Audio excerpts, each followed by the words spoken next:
भारत ने एक ऐसा खेल खेला है जिसे झेलने की क्षमता न तो अमेरिका के पास है और न ही यूरोप के।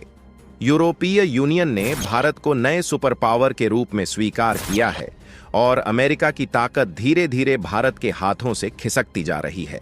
यह वही भारत है जिसके सामने अब यूरोपीय देशों के 27 राष्ट्र झुके हुए हैं और दुनिया की राजनीति में एक बड़े उलटफेर के रूप में भारत की एक रणनीतिक चाल ने भूचाल मचा दिया है।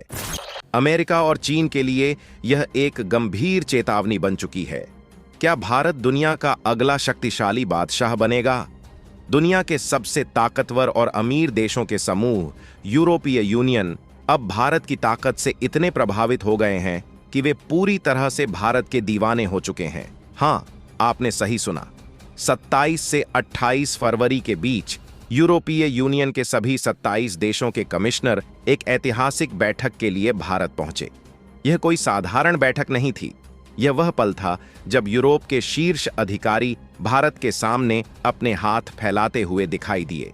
यह ऐतिहासिक घटना थी क्योंकि पहली बार ऐसा हुआ कि यूरोपीय यूनियन के इतने सारे अधिकारी किसी देश में एक साथ आए। और यह घटना इतनी जल्दी नहीं भुलाई जाएगी क्योंकि एक हफ्ते के भीतर ही पूरी दुनिया, यहां तक कि अमेरिका भी इस पर चौंक गया। खबर यह है कि यूरोपीय यूनियन अब भारत को नया अमेरिका मानने की दिशा में बढ़ रहा है।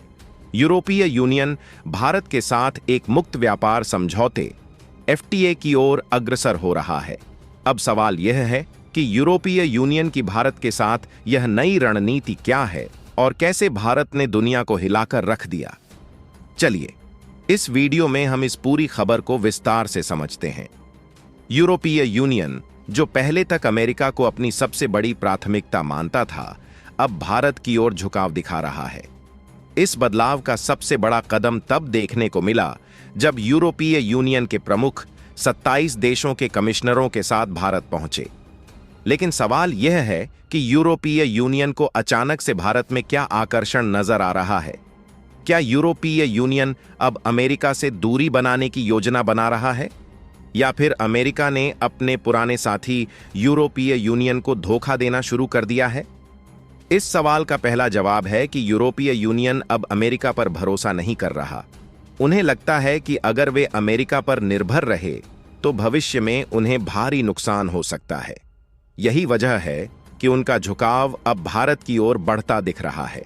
यूरोपीय यूनियन और अमेरिका के बीच व्यापारिक संबंध दुनिया के सबसे महत्वपूर्ण और बड़े साझेदारियों में से एक हैं।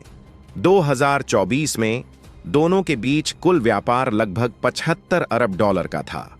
यह आंकड़ा इस बात को साबित करता है कि अगर किसी दो देशों या क्षेत्रों के बीच सबसे बड़ा व्यापार है तो वह यूरोप और अमेरिका का है। इसी कारण अमेरिका ने कनाडा, मेक्सिको और चीन जैसे देशों पर टैरिफ लगाए और भारत को भी टैरिफ की धमकी दी। अब अमेरिका ने यह भी निर्णय लिया है कि यूरोपीय यूनियन से आयात होने वाले उत्पादों पर 25% तक का अतिरिक्त टैरिफ लगाया जाएगा। इसका मतलब यह है कि यूरोपीय एक्सपोर्टर्स को अमेरिका में अपने सामान बेचने के लिए 25% अधिक टैक्स चुकाना होगा। इसके परिणाम स्वरूप यूरोपीय उत्पाद अमेरिकी बाजार में महंगे हो जाएंगे और यूरोप को इस स्थिति में भारी नुकसान हो सकता है। इसलिए यूरोपीय यूनियन अब अमेरिका से दूरी बनाने और भारत को नया अमेरिका बनाने की दिशा में कदम बढ़ा रहा है। हाल ही में जो हाई प्रोफाइल मीटिंग भारत में आयोजित की गई, वह ट्रेड टेक्नोलॉजी काउंसिल TTC के तहत हुई थी। पहले यूरोपीय यूनियन ऐसी महत्वपूर्ण मीटिंगें केवल अमेरिका के साथ करता था, लेकिन अब भारत को भी वही सम्मान और दर्जा दिया जा रहा है।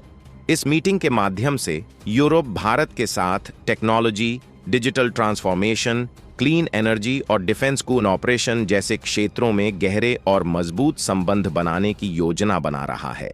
हालांकि यूरोपीय यूनियन का भारत की ओर यह झुकाव सिर्फ इसलिए नहीं है कि अमेरिका ने उन पर टैरिफ लगा दिए हैं। दरअसल रूस यूक्रेन युद्ध के दौरान यूरोप को उम्मीद थी कि अमेरिका उसका पूरा साथ देगा, लेकिन इसका उल्टा हुआ। अमेरिका ने कई महत्वपूर्ण मुद्दों पर खुद को अलग कर लिया और हाल ही में रूस के साथ एक नेगोशिएशन किया जिसमें यूरोप को शामिल तक नहीं किया। इस घटना ने यूरोप को यह एहसास दिलाया कि उसे अब अपनी विदेश नीति में अमेरिका को प्राथमिकता देने से बचना चाहिए। अब यूरोप के पास दो बड़े विकल्प थे, चीन और भारत। चीन, जो यूरोपीय यूनियन का सबसे बड़ा व्यापारिक साझेदार है, अब यूरोप के लिए एक खतरे के रूप में उभर चुका है। चीन ने belt and road initiative BRI के जाल में कई देशों को फंसाया है और यूरोपीय यूनियन को तोड़ने की साजिश में जुटा हुआ है। रूस यूक्रेन युद्ध और कोविड-19 महामारी के कारण यूरोप की अर्थव्यवस्था को गहरा झटका लगा है। 2023 की रिपोर्ट के मुताबिक यूरोप की आर्थिक वृद्धि लगभग शून्य रही। इस संकट से उबरने के लिए यूरोप को अब एक नए और भरोसेमंद व्यापारिक साझेदार की जरूरत है और भारत इस भूमिका में पूरी तरह से फिट बैठता है। 2023 में भारत और यूरोपीय यूनियन के बीच कुल व्यापार 12.4 लाख करोड़ था, जबकि चीन का व्यापार यूरोपीय यूनियन के साथ सिर्फ 7.9 लाख करोड़ तक सीमित रहा। अब सोचिए, अगर भारत इस मौके का सही फायदा उठाता है तो वह यूरोप में चीन की जगह ले सकता है।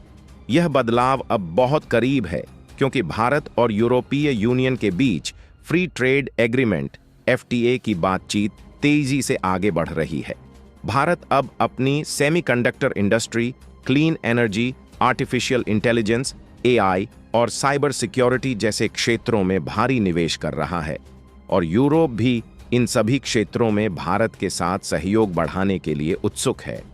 यह गठजोड़ केवल आर्थिक क्षेत्रों तक सीमित नहीं रहेगा, बल्कि इसका सीधा फायदा भारत के डिफेंस सेक्टर को भी मिलेगा, क्योंकि यूरोपीय यूनियन की कई बड़ी कंपनियां अब भारत के साथ साझेदारी के लिए तैयार हैं।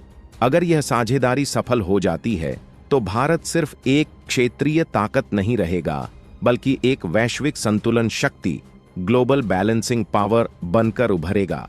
भारत और यूरोपीय यूनियन के बीच हाल ही में हुई यह बैठक हमारे देश के लिए एक टर्निंग पॉइंट साबित हो सकती है, जिससे भारत को नए व्यापार अवसर, टेक्नोलॉजी ट्रांसफर और डिफेंस सेक्टर में नई मजबूती मिलेगी। इसके बदले यूरोप को भी चीन और अमेरिका की निर्भरता से बाहर निकलने का सुनहरा मौका मिलेगा। सबसे बड़ी बात, यह साझेदारी भारत को एक वैश्विक सुपर पावर बनने की दिशा में और भी आगे ले जाएगी। फ्री ट्रेड एग्रीमेंट FTA, जो लंबे समय से पेंडिंग था, अब जल्द ही फाइनलाइज होने की कगार पर है। जैसे ही यह डील फाइनल होती है, अमेरिका चाहे भारतीय सामानों पर टैरिफ लगाए या नहीं, बिना किसी टैक्स के भारतीय प्रोडक्ट्स की धड़ाधड़ सप्लाई यूरोप में शुरू हो जाएगी। तो दोस्तों, यह सिर्फ भारत के लिए नहीं, बल्कि पूरी दुनिया के लिए एक बड़ा बदलाव साबित हो सकता है। भारत और यूरोपीय यूनियन के बीच हो रही इस डील पर आपकी क्या राय है? कमेंट में जरूर बताएं। जय हिंद।